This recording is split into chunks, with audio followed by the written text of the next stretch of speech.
All right, folks, coming up on Roland Martin Unfiltered for Monday, November 26, 2018.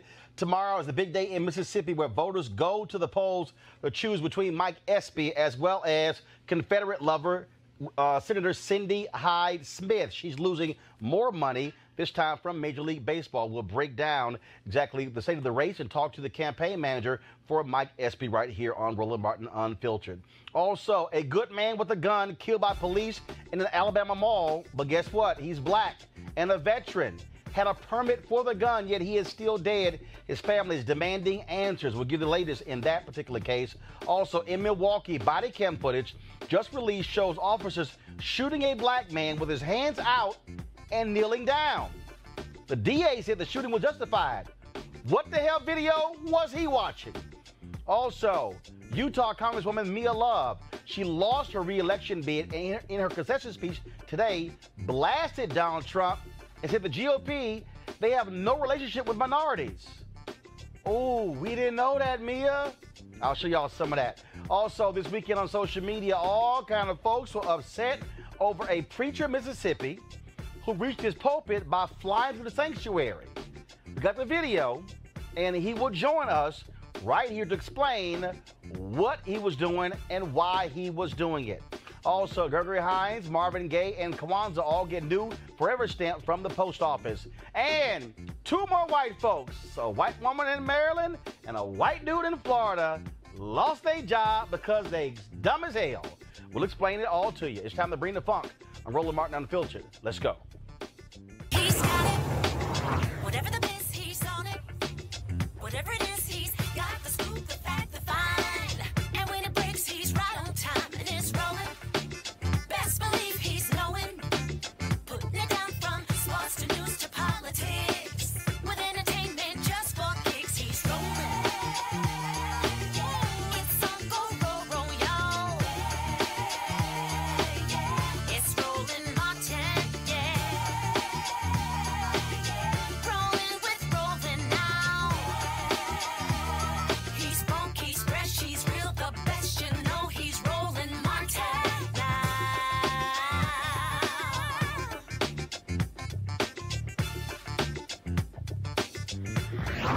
Martin.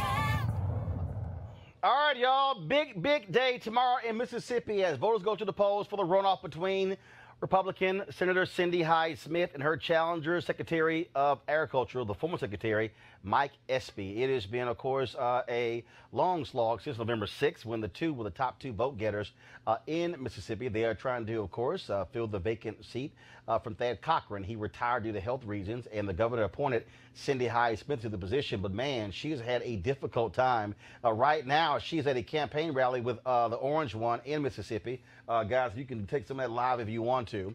And so, again, Trump right now is speaking. You know, no idea what he's talking about, but who cares? Y'all can come back to me. But the bottom line is, of course, he's down there lying as usual. So what is happening, folks, is this here. If Espy is able to win, he becomes the first African-American since Reconstruction to represent Mississippi in the United States Senate. But you have Cindy Hyde Smith, of course, in a very conservative state. She's appealing to as many rabid Confederates as possible. And so this is a woman who has made a comment talking about she would more than welcome to be sitting on the front row at a public hanging along with a guy who endorsed her for the position. She also posed with a Confederate hat and a musket saying, quote, Mississippi history at its best. Yeah, not for black people. She also joked about voter suppression at liberal colleges.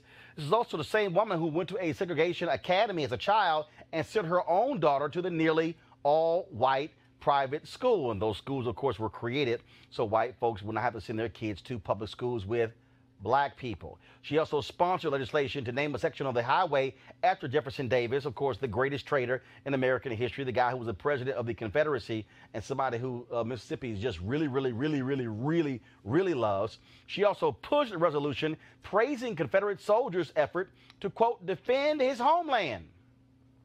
Really. And she was a Democrat until the first black president came along, and she quickly said, oh, no, I'm now a Republican. And so here's the deal, folks. She also refuses to answer questions about this. Thank you, guys. Senator, can I ask you, why not speak to us about the issue of race? It's an issue on voters' minds. Why not speak about the issue of race? People are really interested in the issues. And there's a lot of people that we've talked to across this state that are concerned about your remarks and what you were apologizing for. Senator, why not speak to this issue? Your comments offended a great number of people, Senator.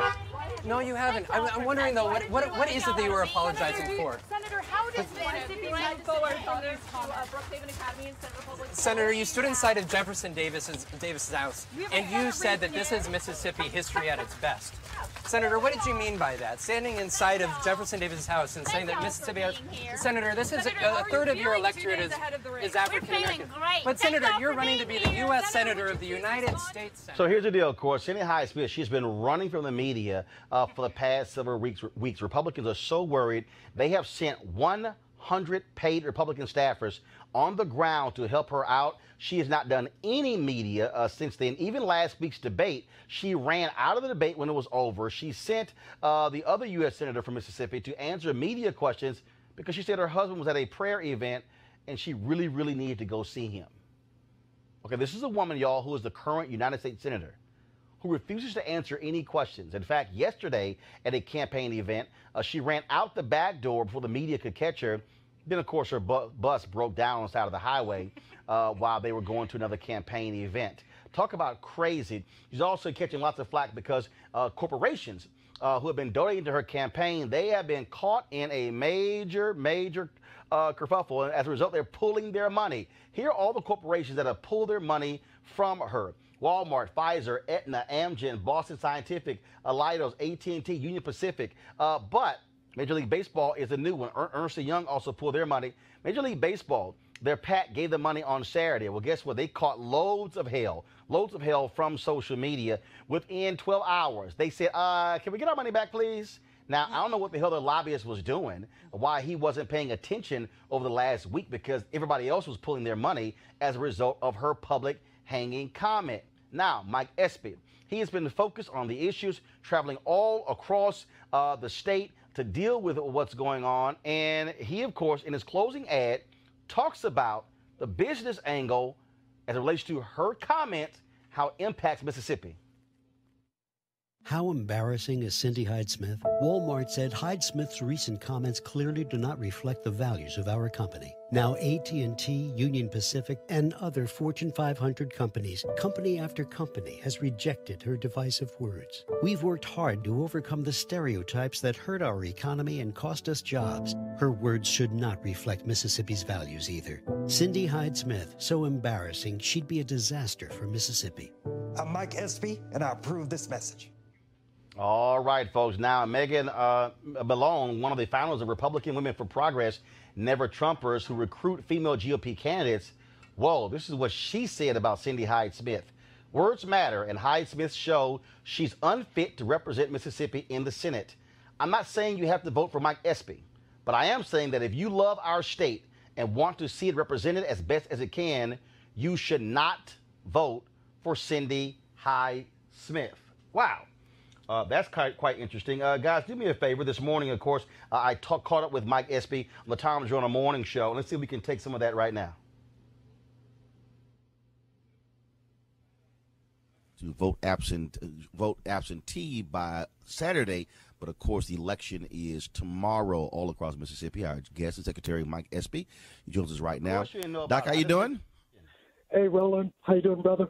I'm doing good, First of all, before we get to, of course, you crisscrossing the state, more bad news for your opponent, whatchamacallit, Cindy Hyde-Smith.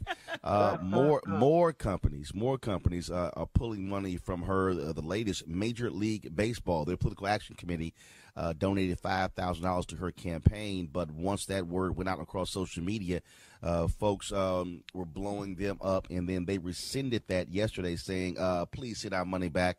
And you also had several other companies that also did not agree with her public hanging comment. Right. And she has been running away from everybody, will not talk to any media, ran out the back door of an event yesterday. Then her bus broke down as she was traveling across. It's like you got her scared. You got Cindy Hyde-Smith shook. On the run. And man, they have sent 100 paid Republican staffers from Washington to come down here to salvage that campaign. We were yesterday in the same city. I had a rally. I had a press conference after my rally. Her rally was closed, and she left after the rally. But you couldn't have two different scenarios. Wow. And so, I mean, look. Obviously, Republicans are very scared. They have not put this much energy into. All right, again, I just want to give you some of that. Right now, joining us is Alita Fitzgerald. She's the campaign manager for Mike Espy. Alita, how you doing? Doing fine, Roland. Thanks. Of course, it's been a big weekend. You've had a lot of people, of course, who were voting absentee. I was seeing the photos and the videos, and there were long lines all over the place. And some even said that records were broken. Your assessment of this weekend, and explain to people who don't know about Mississippi politics exactly who could vote absentee, because everybody couldn't, correct? No, everybody couldn't. Absentee voting is probably the closest thing we have to early voting in other states. People who vote absentee are many times the aged, disabled, people who have to work on election day, students who are leaving school and going home for the holidays. So it was a general rule that if you're not available to go to the poll and vote on Tuesday, you can vote absentee, but you have to have a reason for doing so. And again, there were a number of people who were voting on Tuesday. The campaign was really focused on canvassing all across the state. Yes, you're right. Roland, this campaign is on fire. People have just embraced the campaign. They're actually carrying the campaign. We had mass canvassers showing up in record numbers. Materials that we were planning to distribute over the weekend got used up in 2 days. We've got all kinds of things working on our behalf. We have an analytical field team. We have a political field team. We have phone banking and texting. And we have people on the street who are just fired up. As I said to you, I think earlier, Mike Espy has become the vessel for what people are feeling in the state. And it's time for us in Mississippi and us across the country to say, when enough is enough.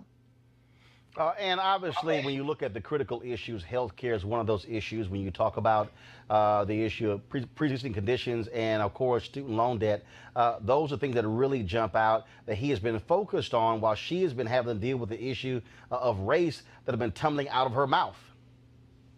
Well, Maya Angelou says that when people tell you who they are, you should believe them. And what you see is not someone who would put the interest of Mississippians first, regardless of race, regardless of creed, regardless of sexual orientation, whether you're healthy or not, whether you're working low-income wages or not. We have farmers that are starting to speak out now because of the concern they have over their own incomes and tariffs and world trade issues. So we have young people who we're looking at every day and wondering if this is a state that they would want to raise their families in and if there are opportunities here for them.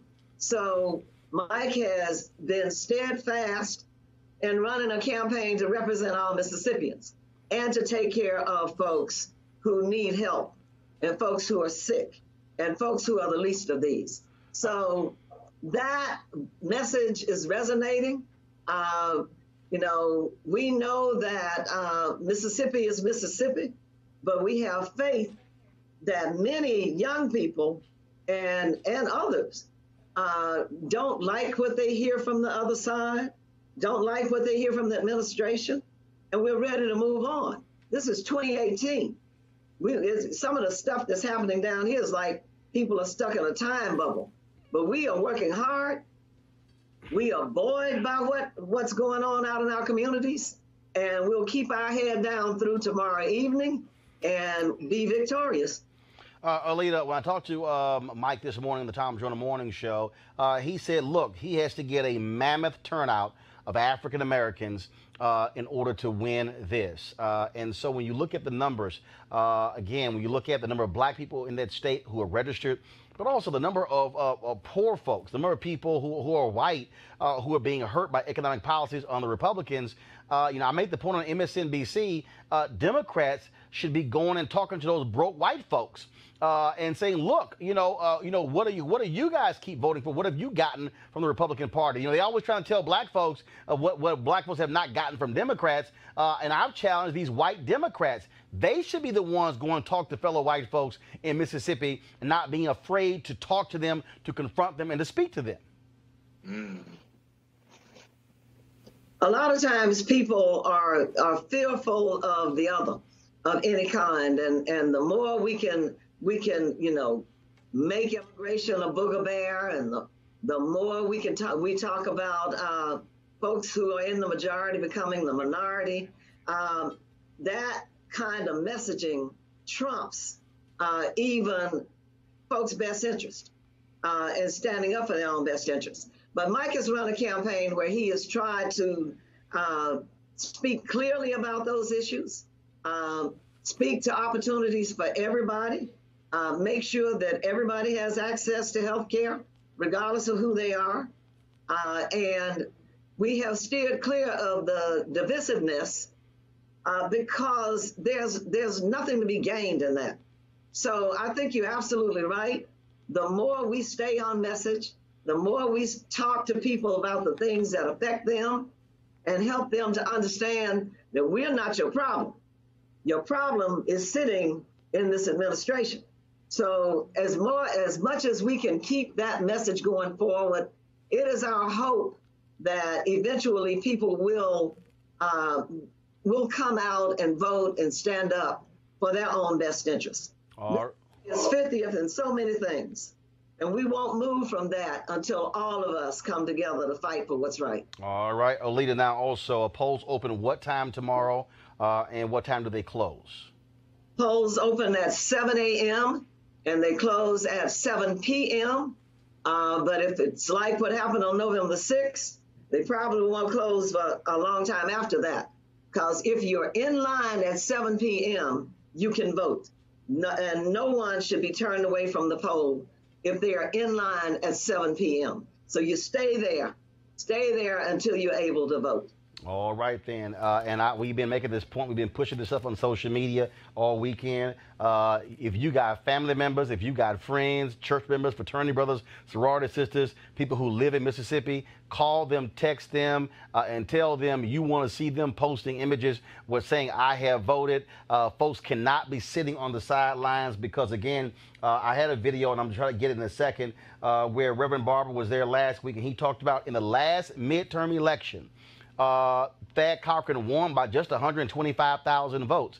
1.6 million Mississippians didn't even bother to vote in the last midterm race for U.S. Senate. And so the reality is this is a winnable race by Mike Espy, but black folks definitely got to get out there and vote. He has no shot if they don't.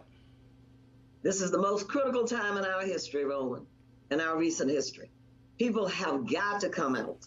They've got to come out. We have to stand up, not only for Mississippians, but for folks all across this country. It is time to stop this madness and get ourselves recalibrated to what government is all about and have representation that is meaningful. And, there would be absolutely no question about this race, but that if Mike Espy were white, there would be no question about this race, about who would be the better candidate. So we have to stand up for ourselves and stand up for what is right. So we encourage everybody across this country to support this campaign in any way possible. And you're absolutely right. Call your family. Most everybody comes out of Mississippi, you know. Well, yeah, whenever you meet people and they say, oh, I'm from Chicago, I'm like, no, where your people from? Yeah. Where your people That's from? Right. And then, somewhere you're going to find your roots back here. That is it. Alita Fitzgerald, I appreciate it. Thanks a lot. Thank you, Roland. All right, thank you very much. Also, people, we talked about the closing ad. This is what Mike Espy dropped yesterday as well. Guys, go to my iPad, please. Chance, I brought people together. Ronald Reagan signed the first bill I wrote on infrastructure and jobs. I rose above party and supported a Republican governor because after Katrina, it was the right thing to do. Today, the crisis is the division in Washington. So I'm asking you for another chance. Give me 2 years, and I'll work to find common ground and bring us together again. I'm Mike Espy, and I approve this message. All right, folks, want to bring my panel right now. Michael Brown, former Vice Chair, DNC Finance Committee. Lauren Victoria Burke, writer, National Newspaper Publishers Association. Eugene Craig III, CEO, Eugene Craig Organization. Michael, I want to go with you. And I made that point on MSNBC, and I said it. Democrats have got to stop being scared of white folks in the South. There's this whole idea, well, look, you know what? We just can't compete in Mississippi, can't compete in Alabama. It's just too red. And again, I think the likes of Elizabeth Warren or Bernie Sanders, they got to go to white folks and look them in the eye and say, y'all broke. You're sick as hell, and you got no jobs. Your education is bad. And so take one of Trump's lines. What the hell you got to lose? Absolutely, frankly. and kudos to Ms. Fitzgerald. She clearly is doing a wonderful job down there, and good luck to her. But also take a page out of Barack Obama's book. Clearly, it wasn't just black folks that got him elected. He had to go up into Appalachia. He had to go into the southwestern United States. He had to go down south. And when we're looking at some of the numbers earlier, Roland, yes, we're going to need unbelievable turnout with African Americans. Needs about 22%, clearly north of 22% of the white vote would be outstanding, but he has to get probably a minimum of 22% he said, of the white vote. Mike Espy this morning, Lauren, said about 25% of the white vote. He said, and he's going to have to get, again, it's going to have to be, look, 88, 90% of the black vote as well. Before I go to you, Lauren, I want to play this here. So Reverend William Barber was, of course, in Jackson, Mississippi last week. And I was doing some editing this weekend because he had a news conference. People should hear these numbers to understand, again, the potential for being able to reach out to folks. Of course, we went to Alabama, we went to Mississippi last week with the folks with Be Woke Vote. And so this is what we put together. In Mississippi, 52% of all Mississippians are poor. That's right. 1.5 million people. Poverty is a moral issue in this state. 59% of all children in Mississippi are poor. That's 437,000 children. 53% of all women in Mississippi are poor. That's 816,000 people. 67% of people of color are poor. That's 843,000 people. 43% of white people are poor. That's 668,000 people. The poor in this state hold the power. Yeah, that's right. That's right. And the poor are going to have to speak up.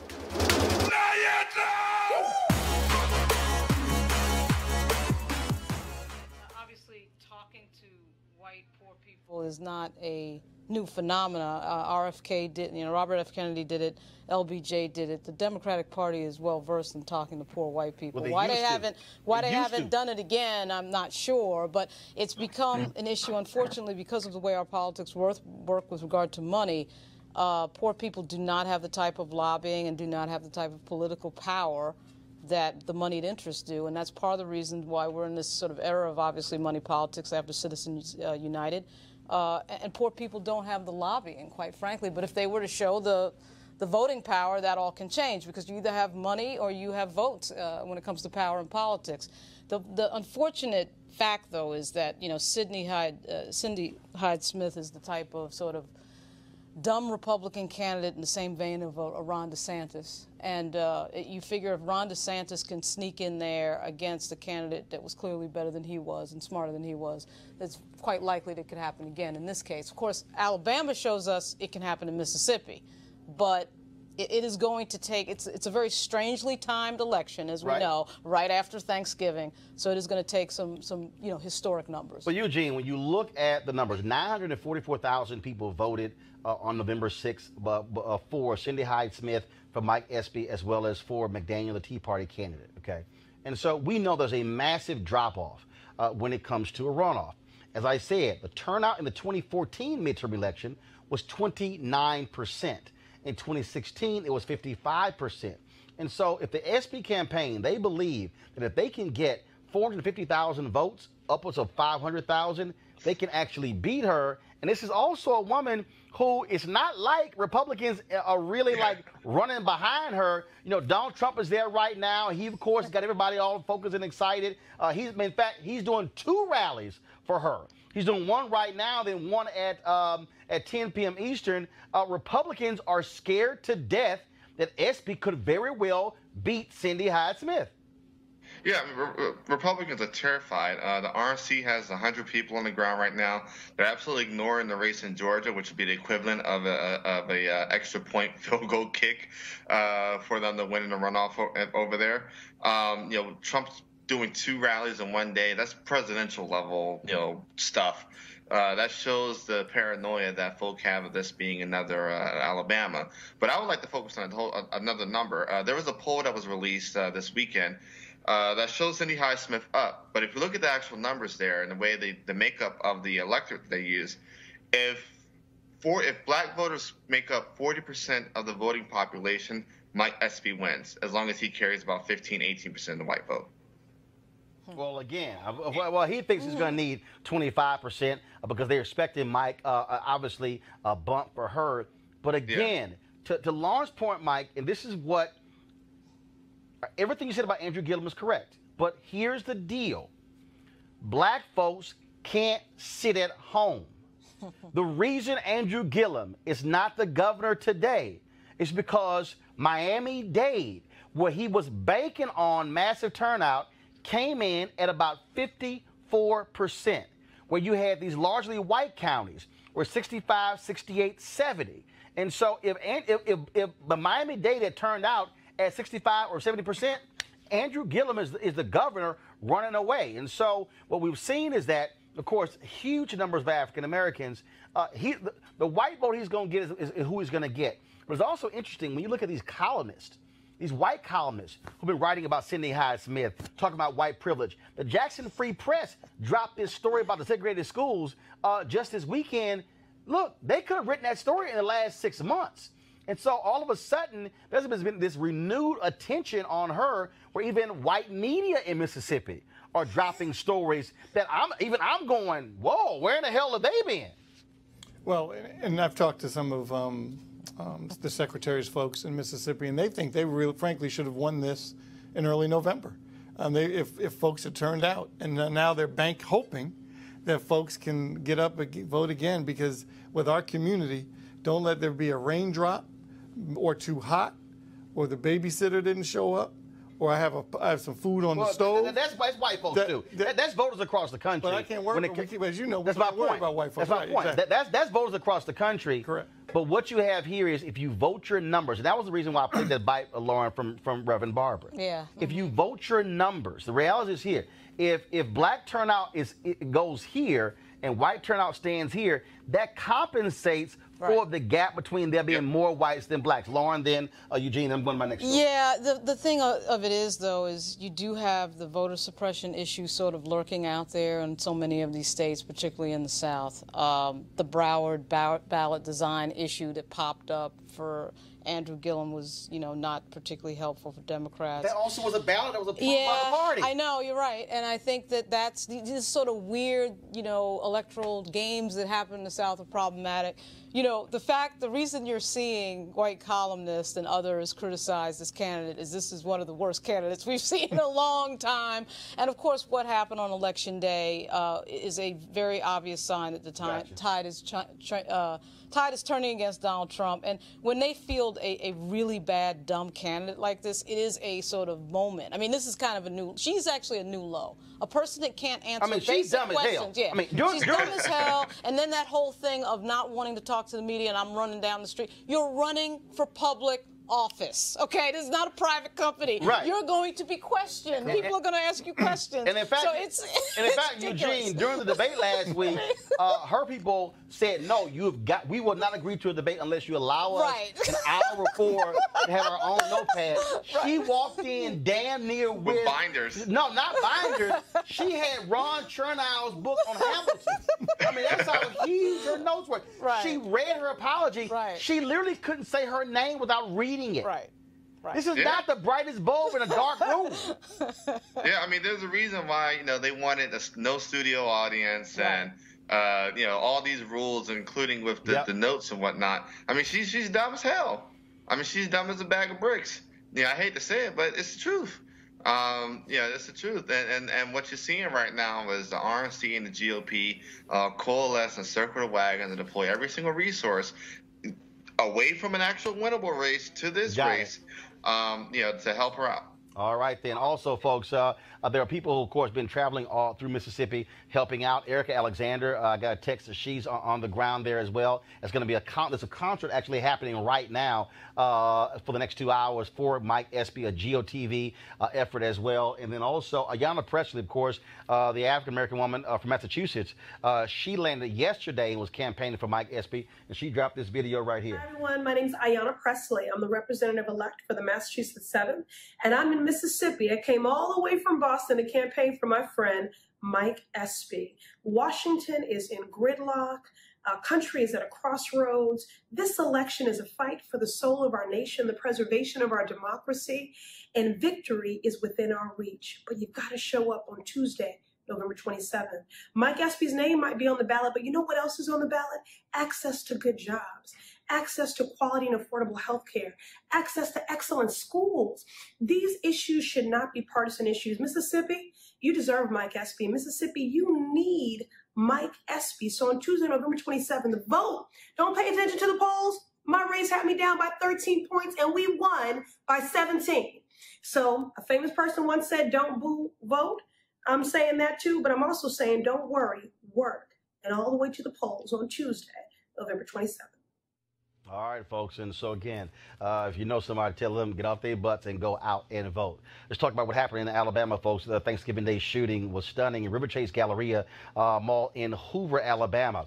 This brother, Emantic E.J. Bradford Jr., initially what the cops said was that he was the gunman who shot a teenager and the 12-year-old.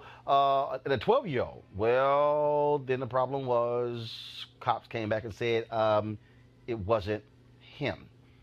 Of course, Bradford is an Army veteran who was home for Thanksgiving. His father is a Birmingham police officer. The family hired attorney Ben Crump, and they say several witnesses have come forward to say the police officer who killed Bradford didn't give any verbal commands before shooting him in the face.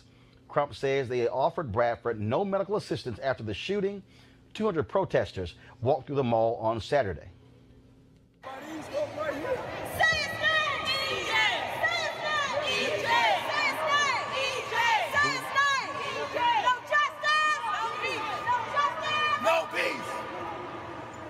Of course, the families are asking for the release of all mall security and body cam video.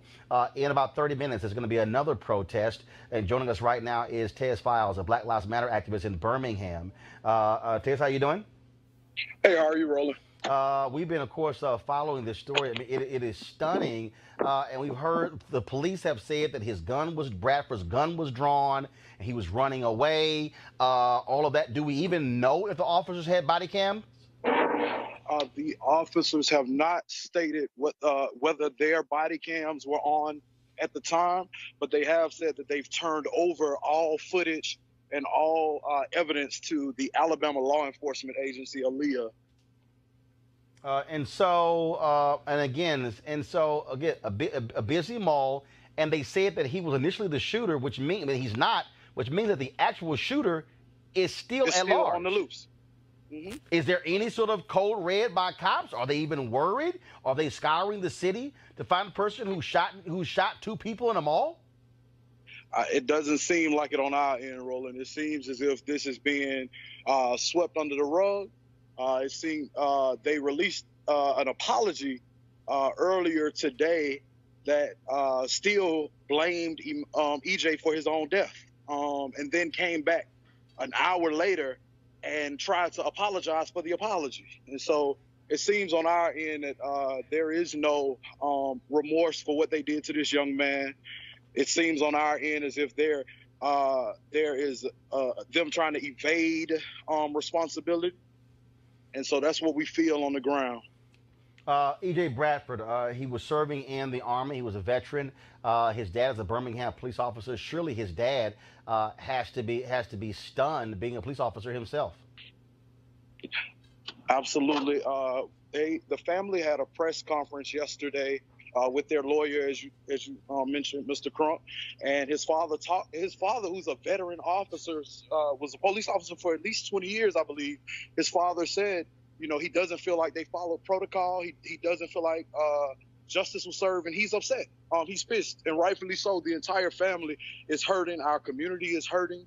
And we're just trying to make sense of a situation. And because before they even had full information, they released a story that made it look like the police were cowboys who came in and saved the day and killed a shooter. And then once they realized, a shooter is still on the loose, we have to tell the public the truth.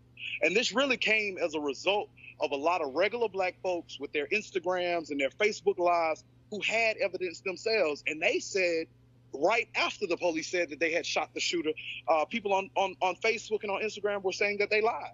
They told us the minute they said that narrative, people on the ground said that they lied. And so the truth came as a result of regular folks on the ground doing their own investigation and not allowing the police to control the narrative. Taz, you guys are going to be having a protest starting at 7 p.m. Eastern. Where is it taking place? It's going to be at the Hoover Police Station. Hoover PD is the police department that shot and killed EJ. And so the protest is in a little bit, and that's where I'm headed to now, Roland. And it's at the Hoover Police Station, 100 Municipal Lane in Hoover, Alabama. All right, then. Well, Taz, we certainly appreciate you joining us and certainly keep us up to date on what's happening there in the Birmingham area. Thanks a lot. Absolutely. Thank you so much, Roland. Folks, stunning story out of Minnesota where Jerry Smith Jr. was shot by cops in August. Chief Deputy District Attorney Kent Laverne concluded in June that the officers were justified in using deadly force. They believe Smith was armed or was reaching for a gun behind an air conditioning unit on the roof. Of course, no gun was ever found. Now, Smith, who had no criminal record, was not charged with any crime. He now has lost the use of one of his legs. Now, here's the issue. Body cam footage has now been released. Now, remember, one officer says that he doesn't have a gun. The victim, Jerry Smith Jr., shows his hands, but the cops shoot anyway. Watch this video. He doesn't have a gun in his hand, but he was hiding behind an AC unit. Turn around! Turn around! Get down!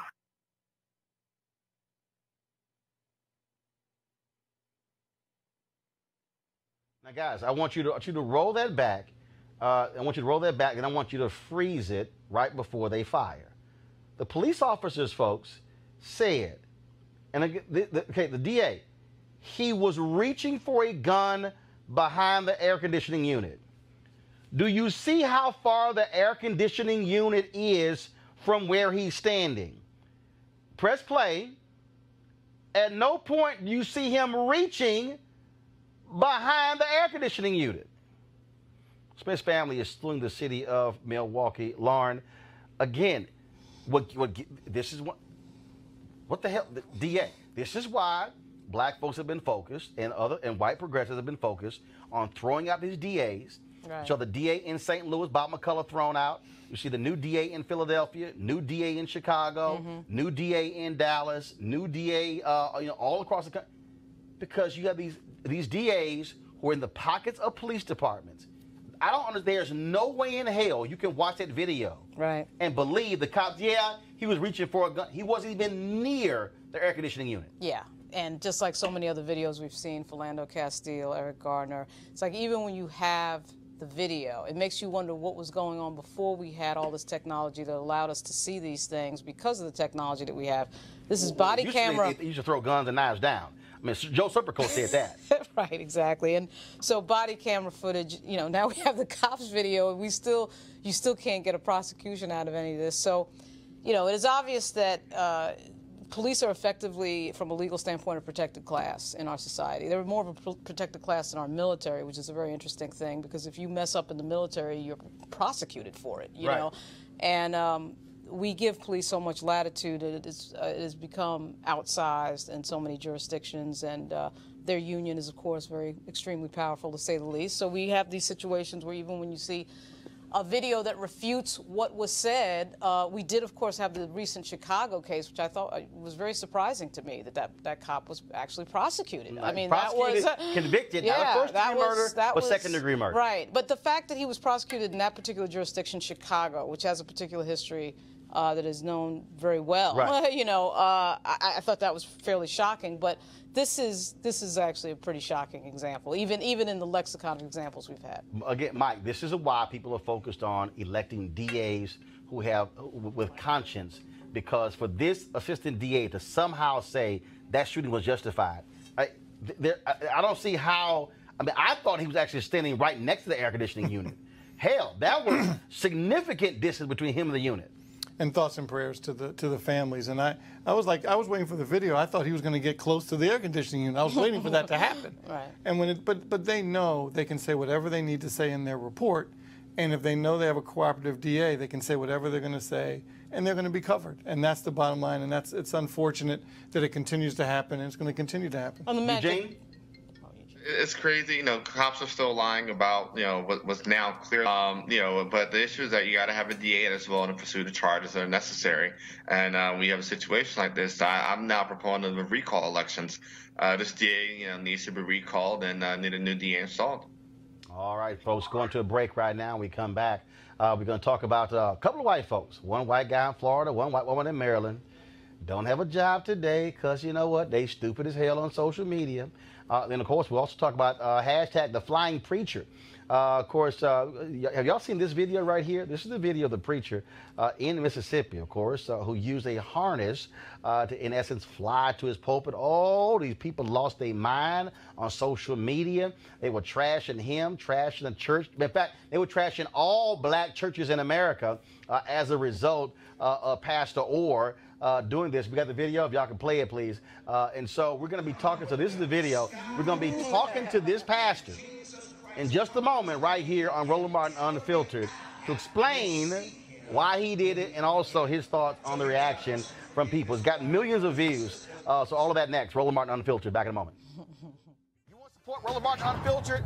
Be sure to join our Bring the Funk fan club. Every dollar that you give to us supports our daily digital show. There's only one daily digital show out here that keeps it black and keep it real as Roland Martin Unfiltered. Support the Roland Martin Unfiltered daily digital show by going to RolandMartinUnfiltered.com. Our goal is to get 20,000 of our fans contributing $50 each for the whole year. You can make this possible. RolandMartinUnfiltered.com. All right, folks. Today, Utah Congresswoman Mia Love, she conceded her congressional race. It had been in doubt as they kept counting the ballots. And in her 11-minute statement, she had a couple of things to say about the orange one, as well as the Republican Party and minority voters. Press play. I am proud of the fact that I nagged the president every day to bring Joshua Holt home. He is an American, and all Americans should know that their country and their representatives will not forget or abandon them. Now, when President Trump took a jab at me because he said because he thought that the race was over, and he lamented that I wouldn't ask him to come to the state of Utah. I was somewhat surprised at first.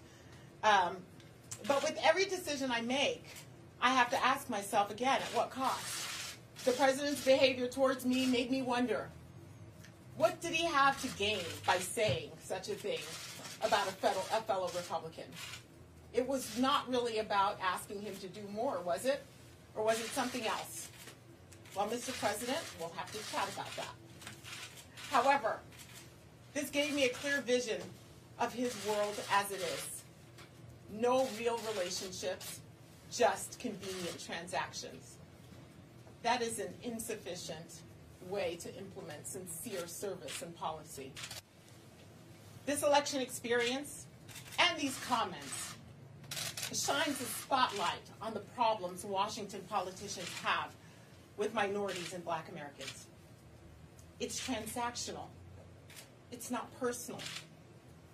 You see, we feel like politicians claim they know what's best for us from a safe distance, yet they're never willing to take us home.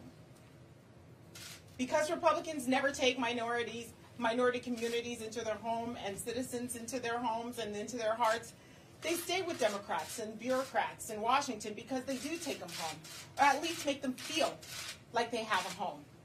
I've seen the cost to conservatives for not truly taking people into their hearts. Democrats saw newly elected Black members and women to Congress in this election. This is a matter of fact that Republicans lost in this regard.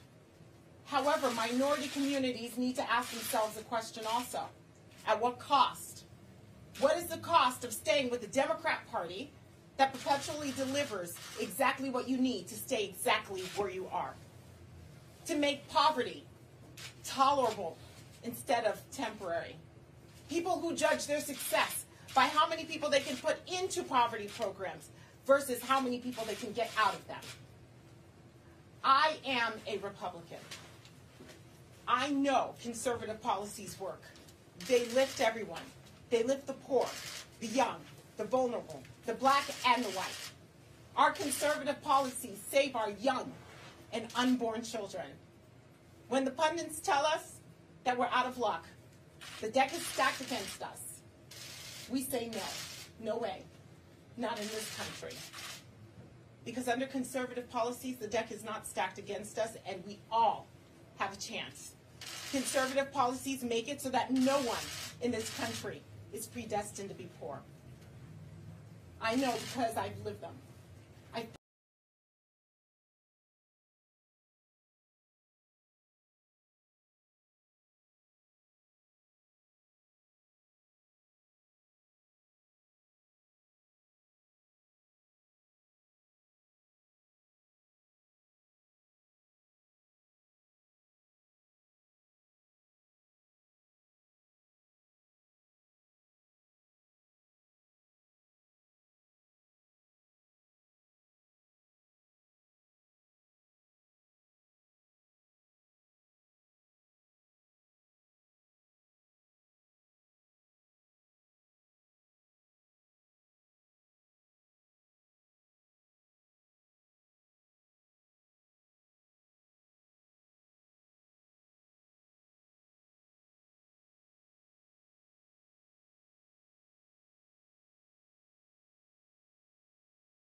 Party have with minorities and Black Americans. It's transactional. It's not personal. You see, we feel like politicians.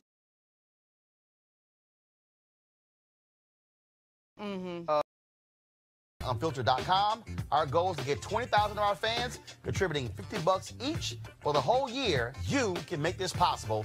Roland Martin, Unfiltered.com. All right, folks. Today,